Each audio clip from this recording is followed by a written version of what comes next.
Shalom. I want to give all praises to Yahweh by Hashem, Yahweh Shah, by Hashem Wakakadash. Double honors to the apostles and the others that rule well, and peace and blessings to you brothers out there that's keeping His word and sincerity, also in truth. When you read in the scriptures, during the time of Second Chronicles, you had righteous kings, you had wicked kings. A righteous king that comes to mind for me is Jotham. And what I found intriguing about his story is how much that he had, made the Ammonites pay tribute to him, and it was pretty substantial. It was a pretty substantial amount of silver, also barley and wheat, and we're coming to the time to where when Yahweh Shai returns, man, we're gonna have all these other nations under tribute, and more importantly, we're gonna have control over the commodities of the earth. You see what I'm saying?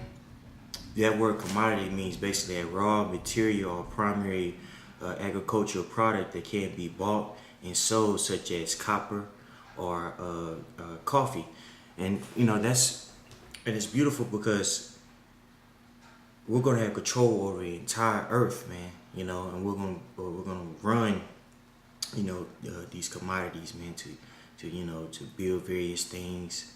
You see, the U.S. Putting sanctions on these other countries because, basically, the U.S. is being X'd out of, commerce, buying and selling things of that nature. And what they're getting to it, what these why we see these nations getting into these conflicts is really over commodity, and that a huge commodity that people are warring over is oil, man.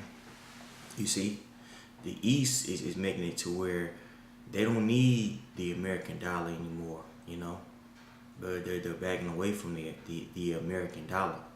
You see what I'm saying? So America is losing its grip. And that's why, we're going to see World War III happen, because really it's a race to basically see who's going to be the ruler of the next world, man. Now we know the elite control everything. You see what I'm saying? But all this madness is going to be done away with these unrighteous weights in which the world has uses now, chiefly the U.S. dollar. That's going to be done away with, and the Most High is going to set it up to where we're the kings on the earth, man. And we're going to have righteous balances, you see, and we're going to have control over the commodities of the earth, man. And you see a beautiful example of a king of Israel having control over another nation. You see, not only we're going to have control over the commodities, but we're going to have control over these nations. There's going to be certain products that are manufactured or grown in a particular side of the world, or country. Well, we're going to have control over the countries. The other nations, they're going to have to come to us for rulership and for governance. You see? So let's get this in Second Chronicles. This is Second Chronicles 27:1. Now Jotham was 20 and 5 years old when he began to reign, and he reigned 16 years in Jerusalem. His mother's name also was Jerusha, and the daughter of Zadok, and he did that which was right in the sight of Yahweh, by Hashem Yahweh Shai, according to all that his father Uzziah did. Howbeit he entered not into the kingdom, and it's like into the temple of Yahweh, and the people did yet corruptly. He built the high gate of the house of Yahweh, and on the wall of Phil he built much. Moreover, he built cities in the mountains of Judah and in the forest he built castles and towers. So he, during the time of Jotham, he was expanding his the kingdom, his kingdom. You know, he's building renovations in the mountains. You know what I'm saying? He renovated the wall. I mean, the gate. You know, of Ophel. You see, he was doing. You know, economically speaking, he was building the kingdom, or his kingdom, which is the southern kingdom, which was the southern kingdom. You know what I'm saying, of Israel. You see, he fought also with the king of the Ammonites and prevailed against them. And the children of Ammon gave him the same year 100 talents of silver, and 10,000 measures of wheat, and 10,000 thousand of barley. So much did the children of Ammon pay unto him both the second and third year. So 3 years he had them pay 10,000 100 talents of silver, 10,000 measures of wheat, and 10,000 of barley. Now I did the calculations on that, and it's pretty substantial. One measure of talent is worth $1,116.57. So you times that amount in the U.S. dollar by 100. That's 140 million 11,657 man. And that's just 1 year. Times that by 3 years. You know. Now a measure equals 6.25 bushels. Now 1 bushel is 60 pounds. Okay, so you do the math on that. That's what that translates over to what 3,750,000 3,750,000 worth of pounds of bushel and barley, man. Do you know how much you could do with that? And you getting it basically for free because you subdued a nation. They're bringing that. The Ammonites were bringing that to the nation of Israel, man, for 3 years. You see. So as you can see, man, I said the nation of Israel. Excuse me. It's in particular, it's the southern kingdom, Judah, the nation of Judah. You see, they were getting this, man, and they were doing substantially well. You see, imagine, you know, if we were receiving these commodities forever. You see, no strengths, no war. We had complete control over the world. You see, that would make us beyond rich. You know, we'll be wealthy. We'll be able to give to our kids, man.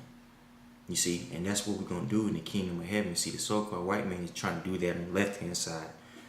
You see, but the Most High is going to do away with that. And when Yahushua returns, he's going to build up this his kingdom, his government, alluding to Isaiah 96, man. And if we endure, we're going to be one of those guys that are wealthy, beyond wealth, actually. You see? So let's get some scriptures going into that. Now, this is Isaiah 45:14. Then thus said Yahweh, the labor of Egypt and merchandise of Ethiopia and of the Sabines, men of stature, shall come over unto thee, and they shall be thine, and they shall come after thine. In chains they shall come over, and they shall fall down into thee. They shall make supplication unto thee, saying, surely the Most High is in thee, and there is none else. There is no power. That's right. So They're gonna they're saying that the Ethiopians are gonna come to us, the Egyptians are gonna come to us, Sabaeans are gonna come, and what they gonna do? They're gonna give us their goods, man, their merchandise, and they're gonna acknowledge that the Yahweh by Shem Yahweh Shai is dealing with us, man. You see, that's complete rulership over the whole world. Think about it, everything that we consume, coffee, produce, heck, chips, something like that. All this was made from the earth, man. Somebody is controlling this, which we know to be the elite. They're controlling these. We're gonna have that complete control, I count. You see, that's rulership, man. You see, that's rulership. Not talking crazy on social media, talking about how much you're a king and a queen, and you got to get up and go to work the next day. It's madness. Rulership is tangible. You can see it. You see, it's not a concept. It's not an ideology. People like to say, "Oh, it's just a mindset." Rulership is something that you see, man. You have it. These elites, they have it. They're ruling. I hope I'm making sense. And that's what we're gonna have, man. People have a misconception about what being a king and a queen is. It's not debauchery. Having the ability to destroy yourself. It's having governance and having, basically commodities, man. Capital. Things that make money for itself, man. And inheritance. But not to digress too much. Now this is Zechariah 8:23.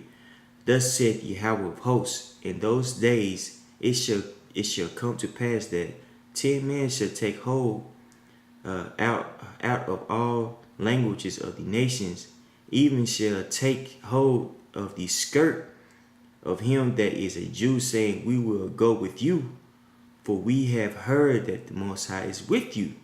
That's right. So these people are gonna come under our suggestion, man. You see what I'm saying?